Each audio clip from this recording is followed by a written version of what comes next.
léegi nag bu nekkee dañoo bëgg ñu xaar ma dem ba ci palais ba ma tuur sama bopp essence dina ñëw kay comme ça ñëpp yëg ko mu jeex xaw ma lan la espagnol yi lan la ñu ëppalee ba nga xamante ne ñoom war nañu def lu leen neex ba pare te ñu mënuñu def dara pour lan.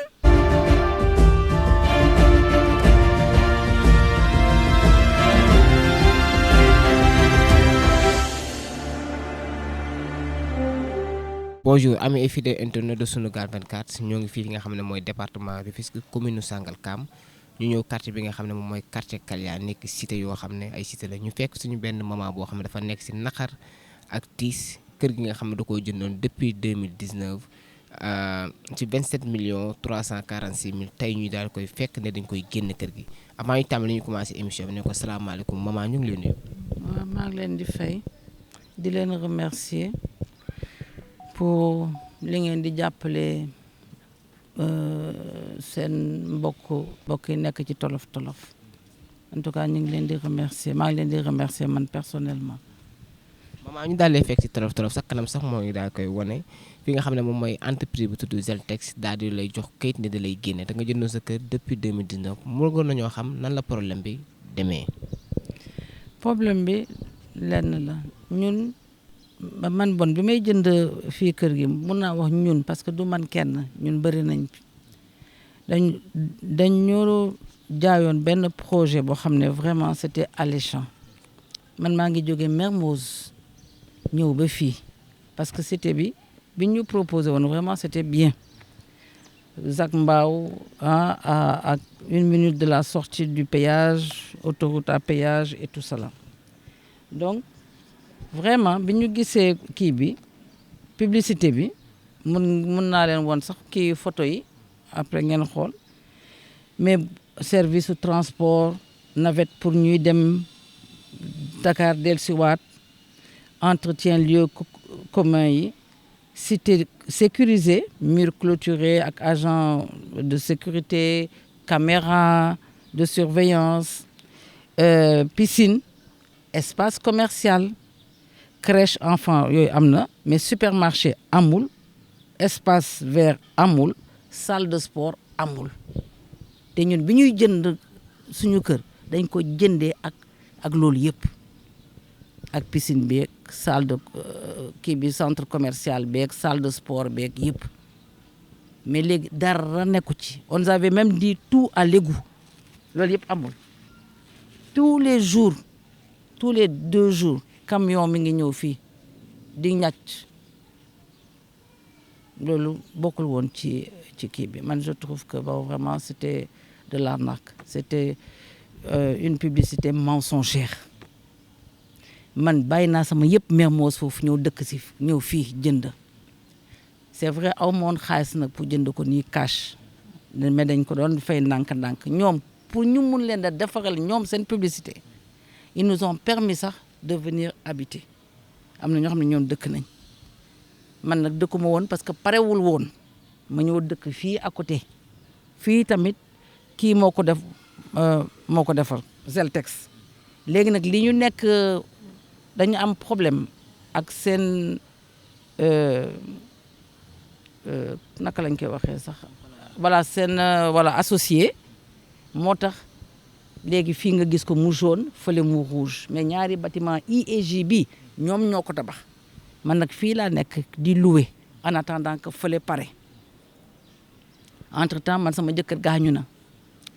léegi man may fay di ko fay ndànk-ndànk di fay ndànk-ndànk c'est vrai que waroon naa pare depuis 2017 wala yu mel noonu ma expliquer leen que sama jëkkër gaañu na mais après maa ngi continuer di fay bu nekkoon ne bi ma leen di fay nanguwuñu woon ma xam ne perte naa sama kër mais étant donné que saa yu ma leen joxe chèque ñu encaissé saa ñu jegee jox leen chèque ñu encaissé donc ça veut dire que d'accord nañ léegi le 19 xaaral ma xool pour ma bañ a fen 19 juillet la mi ngi nii 19 juillet ñu yónnee ma courrier pour ne ma ne que solde de tout compte xanaa ku la wax solde de tout compte ça veut dire que yorelu loo leen dara ah jeex na mais léegi non seulement dëkkuma fa parce que yóbbu naa sama bagage yëpp nag sama bagage yëpp ngi foofu mais dëkkuma fa léegi dañ maa tere sax ma dugg ci cité bi.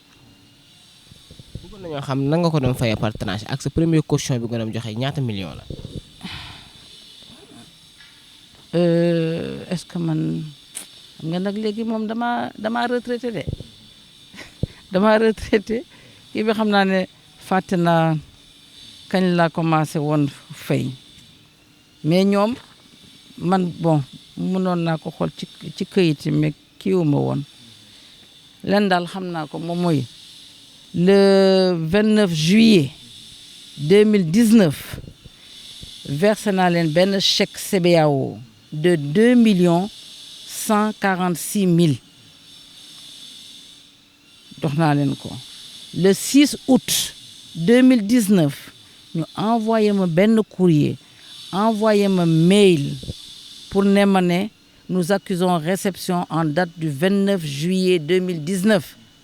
de votre versement par chèque numéro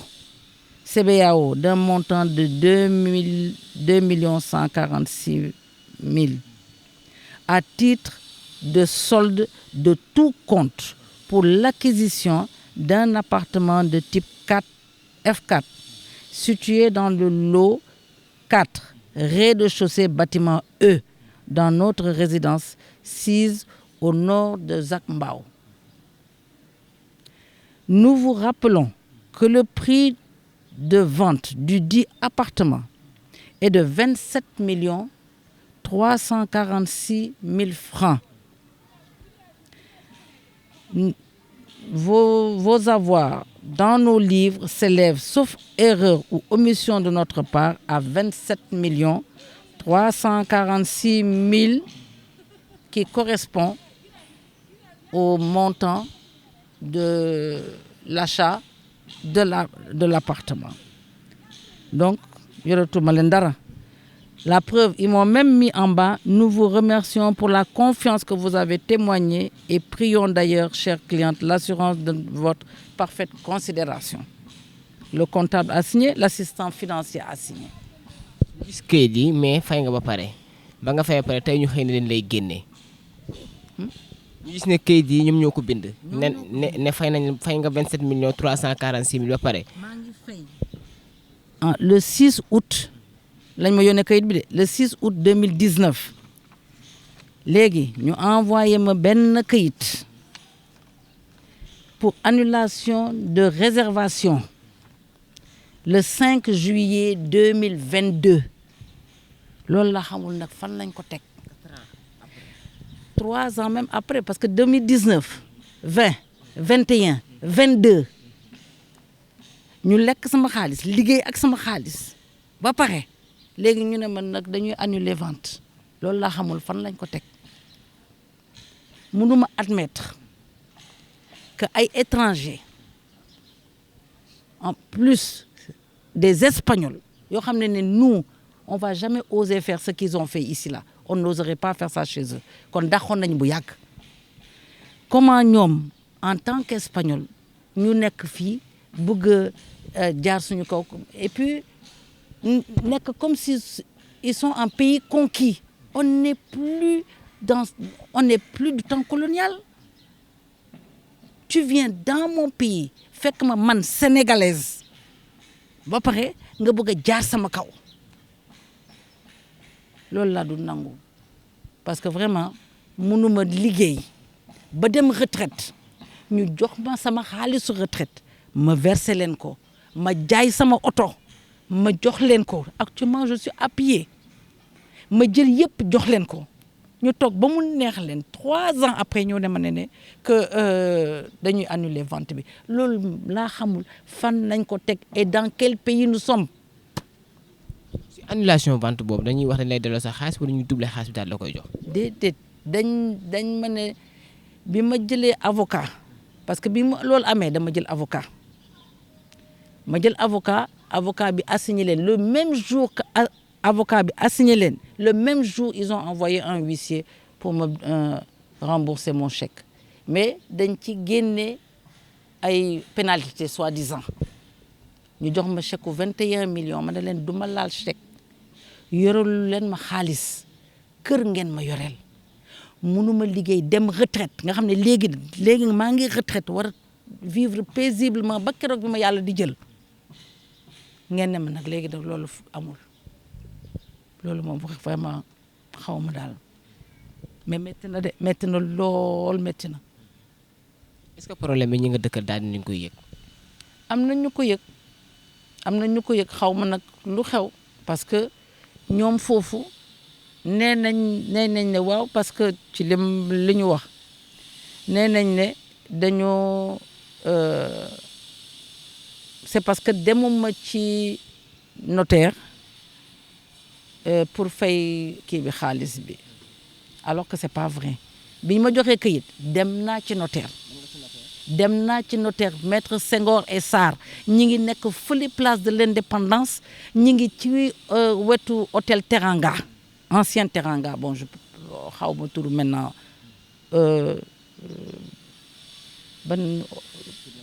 ban tur lañ ko changé foofu dem naa ba foofu bi ma demee nee naa leen ne man je suis à la retraite mënuma di fay 3 millions et quelques noonu donc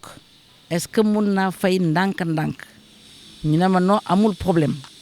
ma versé naa 500 000 versé naa 700 000 versé naa 900 000 li ci des nag même bi nga xam ne nekkuma fi woon sax maa ngi woon en Europe parce que sama doom dafa accouché ba dem assister ko maa ngi doon yónnee xaalis à partir de foofu li ma déploré nag moom mooy man au moins xam naa bureau notaire joxe naa xaalis notaire yore naa ay reçu li ma metti comme ni ma leen koy waxee c'est que y a des gens qui habitent dans la cité yoo xam ne xamuñu sax fan la buntu notaire nekk xamuñu sax combien les frais notarial la leur coûte xamuñu ko te pourtant ñu ngi dëkk seen biir kër am na ñoo xam ne sax parewuñu fay sax mais loué nañ seen kër parewuñu fay demuñu fay notaire te seen kër dañ ko loué mais alors pourquoi moi personnellement man mënuma dëkk sama kër. kon daal sa kër ni dañ la see génne daal di koy tëj. déet c'est que comme man fay naa ba ñu defal ma papier comme quoi fay naa bi may wax ne solde de tout compte quand on te dit solde de tout compte ci sama jàng bu sorowul de mooy ne j'ai fini de payer je ne leur dois plus rien j'ai fait 2 fois état des lieux léegi joxuñu ma sama caabi man maa dem foofu di visiter gis ne bunt bi tëjuwul ma dem teg caabi jël sama bagage yëpp teg ko foofu comme sama kër la solde de tout compte maa ko moom ma dem teg fa samay bagage am naa eau am naa électricité à mon nom ma dem teg fa samay bagage moo tegee sama bagage ma tëj ma ñëw fii nag fi nga xam ne foofu laay loué te ba léegi delloowuma kër gi pourtant nag léegi borom kër ga ak may laaj këram pression borom kër ga ak may laaj këram pression boo xam ne mënu ma dugg sama kër te am naa sama kër loolu metti na. ñu gis ngay dund loolu ak jënd sa kër mënoo cee dugg ba pare lu ñu teg la pression est-ce que dem nga ci yoon. dem naa ci yoon la preuve bi ma demee ci yoon bi ma ko joxe avocat bi leen sama avocat assigné rek ci lañ envoyé beneen huissier pour jox ma chèque ma leen yoreloo leen ma chèque kër ngeen ma yoreel kooku dem ak chèque bi mu dellusiwaat encore une deuxième fois dama bu ma jëlulee chèque bi dañ koy yóbbu kiiwu consignation ma ne ko bu leen ko yóbbu consignation yóbbu leen ko présidence de la république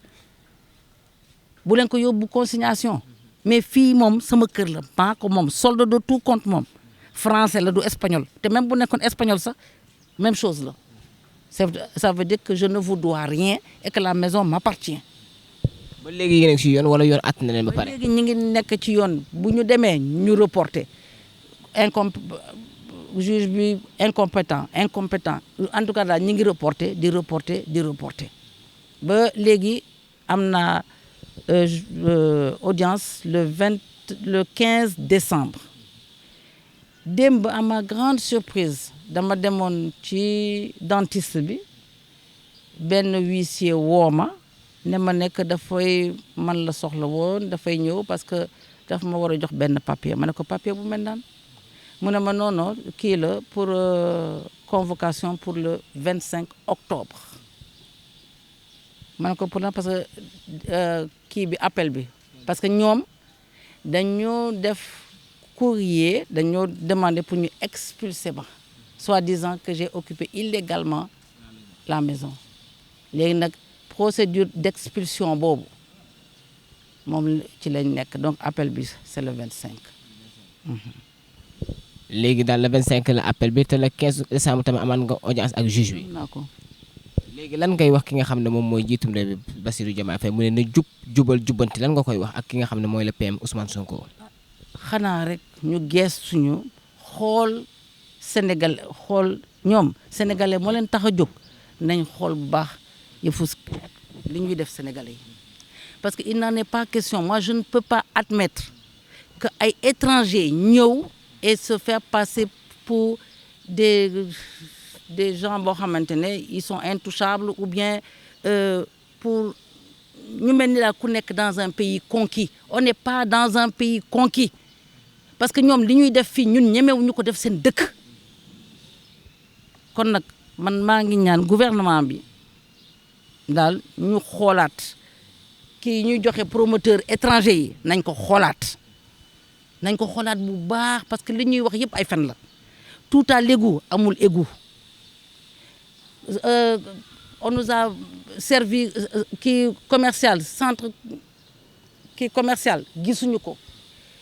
salle de sport gisuñu ko ils ont vendu à vendre ils ont mis plaque à vendre espagnol nag mënul ñëw fii ëpp ñu doole loolu moom vraiment loolu mënul ne man na xel nanguwu ko léegi nag bu nekk